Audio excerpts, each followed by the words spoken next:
Hi, I'm Skylar. I'd like to show you how to check your Mozilla Firefox preferences, and we'll do an overview of what they are and what they mean. I'm in Firefox now, and if I click the menu in the upper left, I can see Preferences, so I'll click on that.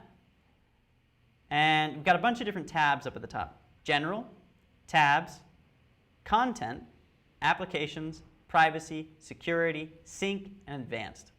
All of these things contain settings. Probably the most important are privacy and security.